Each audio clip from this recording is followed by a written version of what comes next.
Hello YouTube. তো জাভার নতুন আরেকটি ভিডিওতে আপনাদের সবাইকে স্বাগতম। এবং লাস্ট ভিডিওতে আমরা কথা বলেছিলাম ভেরিয়েবল নিয়ে, এবং সেখানে দেখে আমরা শিখেছি কিভাবে ভেরিয়েবল ডিক্লেয়ার করতে হয় এবং সেটি কিভাবে আমরা কনসোলে আউটপুট করতে পারি বা কিভাবে এটার মধ্যে আমরা ডাটা স্টোর করতে পারি।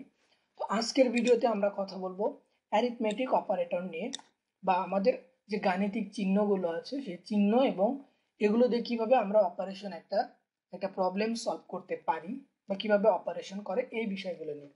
আমাদের ফার্স্ট নামে যে প্রজেক্ট ফাইলটা ছিল সেখান থেকে নিউ ক্লাস, আপনি ক্লাসের নাম করেন অ্যারিথমেটিক অপারেটর বা আপনার যা ইচ্ছা।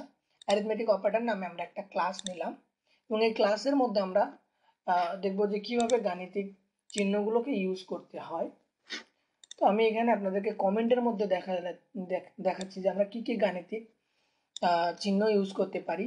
আমরা প্লাস মাইনাস ইউজ করব, প্লাস ইউজ করব যোগের জন্য, মাইনাস ইউজ করব মাইনাসের জন্য, অ্যাস্টেরিক বা অনেকেই বলে থাকেন যে স্টার সাইন বা স্টার সাইনটা আমরা ইউজ করব মাল্টিপ্লিকেশনের জন্য, এবং আমাদের যে কিবোর্ডে ব্যাক স্ল্যাশ আছে এই ব্যাক স্ল্যাশটা আমরা ইউজ করব ডিভিশনের জন্য, এবং যে পার্সেন্টেজ সাইজটা আছে পার্সেন্টেজ সাইন, এই পার্সেন্টেজ সাইনটা আমরা ইউজ করব রিমাইন্ডার বা ভাগশেষের জন্য। ভাগশেষ কি? আপনি আপনার ভাগ করার পরে যেটা মানে ভাগ শেষ থাকে সেটাই, যেটা আপনার যেমন ধরেন 10কে আপনি 3 দিয়ে ভাগ করলেন, তাহলে 3 10-এর মধ্যে কতবার গেল, 3 3-কে 9, তাহলে বাদ থাকে কত, 1। এটাই হলো ভাগশেষ বা এটাই হচ্ছে রিমাইন্ডার।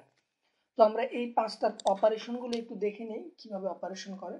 তো আমরা একটা ইন্টিজার টাইপের রেজাল্ট নামে একটা ভেরিয়েবল নিলাম, যার কাজ হচ্ছে 10 প্লাস 2 এবং যোগ করা, এবং এই রেজাল্ট আমরা কি করব আমাদেরকে তার এবার আমরা চাচ্ছি যে আমাদের সিস্টেমে আউট হোক, এটা আমরা আউট করে নেই তাকে রেজাল্টকে। তাহলে রেজাল্টের কাজ কি বলে দিছি আমরা, 10 প্লাস 2, তাহলে আমাদের রেজাল্ট কত হবে, 12। সুন্দর। এরপরে আমরা চেক করব আমাদের মাইনাসটা, যে আমাদের মাইনাস অপারেটর বিয়োগ করবে 10কে 2 দিয়ে কত, 8। এরপর আমরা আমাদের অ্যাস্টেরিস্ক সাইনটা ইউজ করব বা স্টার সাইনটা ইউজ করব গুণ করার জন্য, 10 গুণন 2 রেজাল্ট 20। এখন আমরা এটাকে ভাগ করব 10 ব্যাকস্ল্যাশ 2 বা division 2, 10 divided by 2 is equals to 5। আমাদের রেজাল্ট সুন্দর, আমাদের সব রেজাল্ট আছে। কিন্তু এখন 10 আমরা 2 দিয়ে ভাগ করলাম, আমরা রেজাল্ট পেলাম 5। কিন্তু এই ভাগের ক্ষেত্রে দুই ধরনের ভাগ আছে, একটাকে বলে ফ্লোটিং পয়েন্ট ডিভিশন আর একটা হচ্ছে ইন্টিজার ডিভিশন। এটা আমরা করেছি ইন্টিজার, যার কারণে আমরা দেখলাম যে আমাদের রেজাল্ট 5। এখন যদি আমরা একটা ধরেন আমাদের একটা ডাবল টাইপের ডাটা আছে, আমাদের ডাবল টাইপের ডাটা আছে, এবং এই ডাবল টাইপের ডাটা জানেন এটার অ্যান্সার হচ্ছে রেজাল্ট 2, এবং এটাকে আমরা করতে চাচ্ছি যে 10 0/3।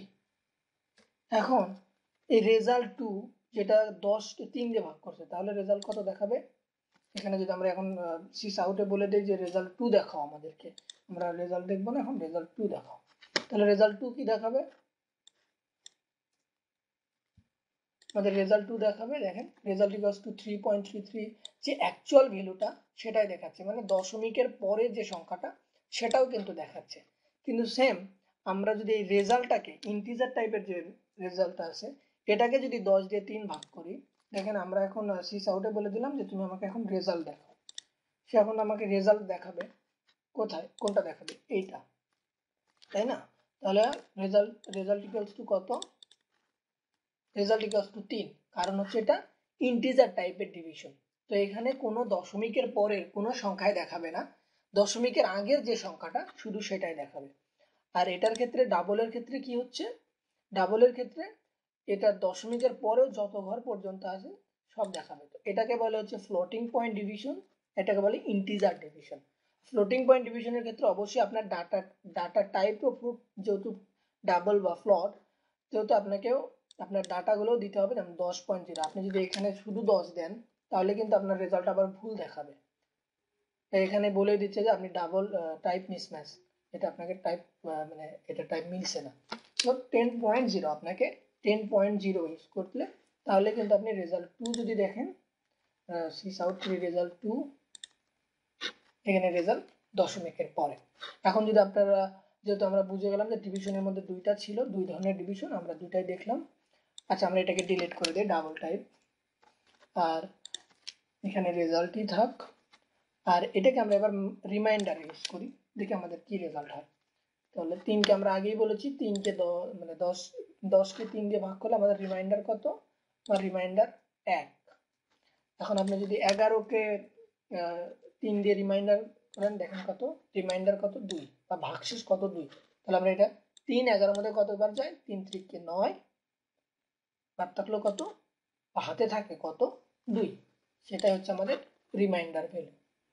এরপরে আমরা দেখব কিভাবে আমাদের এই অপারেটরগুলো ইউজ করে আমরা কিভাবে একটা অপারেশন করতে পারি, বা ধরেন আমরা কিভাবে এই আমাদের এই প্লাস মাইনাস ভাগ একটা সমীকরণের মধ্যে কিভাবে ইউজ করে। তো আমরা আর একটা ভেরিয়েবল নেই অ্যান্সার নামে, এবং সেখানে আমরা একটা ছোট্ট একটা সমীকরণ 2 + 3 × 4। তাহলে এটার রেজাল্ট কত হবে, এটাও তো আমাদের দেখতে হবে। আমরা সিস আউট নেই আমাদের অ্যান্সার।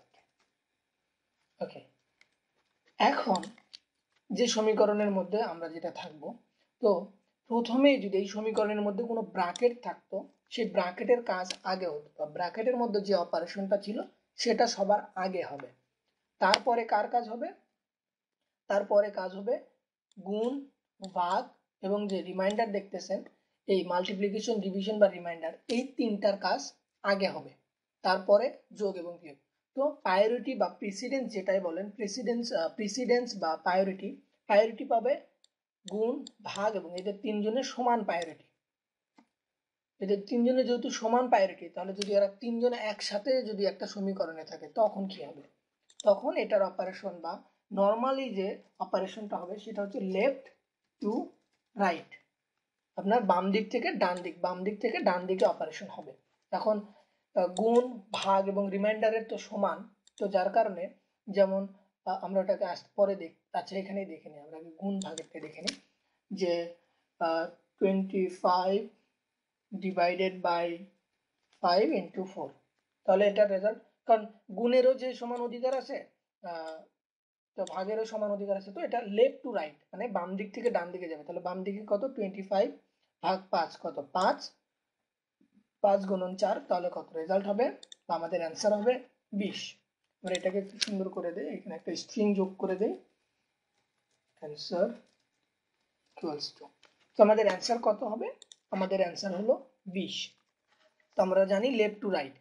এখন এখানে আমরা একটা 2 প্লাস, আমরা কোনটা দেখছিলাম, 2 + 3, তো 2 + 3, এখানে কোনটা কাজ হবে, গুণের কাজ আগে হবে। সো 3 4 12, আর 2 যোগ করলে কত হয়, অ্যান্সার 14। অ্যান্সার কিন্তু সেটা দেখাচ্ছে। এবং আরেকটা বিষয় হচ্ছে, যদি আমাদের এখানে এখন ব্র্যাকেট থাকে, ধরেন এটাকে আমরা একটা ব্র্যাকেটের মধ্যে দিয়ে দিলাম, তাহলে এবার অ্যান্সার কত হবে, 14 কি অ্যান্সার হবে না, 2 আর 3 5, এটা ব্র্যাকেটের কাজ আগে করবে, তারপরে এটাকে গুণ করবে। তো দেখেন এটার রেজাল্ট হলো 20, ব্র্যাকেট থাকার কারণে রেজাল্ট কিন্তু চেঞ্জ হয়ে গেল, বা প্যারেনথেসিস যেই বলেন, প্যারেনথেসিস থাকার কারণে চেঞ্জ হয়ে গেল। এখন আর একটা ধরেন প্যারেনথেসিস আছে, একটা প্যারেনথেসিসের মধ্যে আর একটা প্যারেনথেসিস, যেমন ধরেন বা একটা ব্র্যাকেটের মধ্যে আর একটা ব্র্যাকেট, এটা হচ্ছে 3 × 2, যাই হোক, সরি 3 × 2। তো প্রথমে এটার কাজ হবে, মানে ইনার ব্র্যাকেট, বা যে ব্র্যাকেটটা সবচেয়ে ভেতরে থাকবে তার কাজ আগে হবে। যেমন 3 2 6, 6 2 8, 8 × 4, রেজাল্ট হবে কত, 32। Yes, result 32। তো এইভাবে গাণিতিক সমস্যাগুলো যে নর্মালি লেফট টু রাইট তারা কাজ করবে, লেফট টু রাইট। এর মধ্যে যদি গুণ, ভাগ এবং যে রিমাইন্ডার, এদের প্রায়োরিটি সমান বা এদের অধিকার সমান, এরপরে প্লাস এবং মাইনাস, এদের মধ্যে যদি ব্র্যাকেট থাকে তাহলে সর্বপ্রথম ব্র্যাকেটের কাজ হবে, এবং ব্র্যাকেটের মধ্যে যদি ব্র্যাকেট থাকে তাহলে সবচাইতে ভেতরের ব্র্যাকেটের কাজটা আগে হবে, তারপরে বাদ বাকি অপারেশন। এবং আমি মোটামুটি সবগুলো অপারেশনই আপনাদের দেখিয়ে দিলাম, যে কিভাবে ব্র্যাকেট থাকলে হয় বা কিভাবে ব্র্যাকেট না থাকলে হয়। আপনারা নিজেরা একটু প্র্যাকটিস করেন, তাহলে দেখবেন যে আপনাদের জন্য অনেকটা ইজি হয়ে যাবে বিষয়টা, যদি এখন একটু কমপ্লেক্স থাকে আপনাদের কাছে। আর যদি আপনারা বুঝে যান তাহলে তো আলহামদুলিল্লাহ, যে আপনারা সবাই বুঝে গেছেন। তো এই ছিল অ্যারিথমেটিক অপারেটর নিয়ে এবং অ্যারিথমেটিক অপারেশন নিয়ে কথা। আশা করি আপনারা সবাই খুব ভালোভাবে বুঝতে পারছেন। যদি না বুঝতে পারেন আমার ভিডিও নিচে কমেন্ট করেন, অবশ্যই আমি আপনাদেরকে রিপ্লাই করব এবং আপনাদের কমেন্টের উত্তর দেব। তো till then, have fun, keep learning, আর স্টে আমার সাথেই থাকুন। আমি যথেষ্ট সহজভাবে আপনাদেরকে জাভা শেখানোর চেষ্টা করব। So by.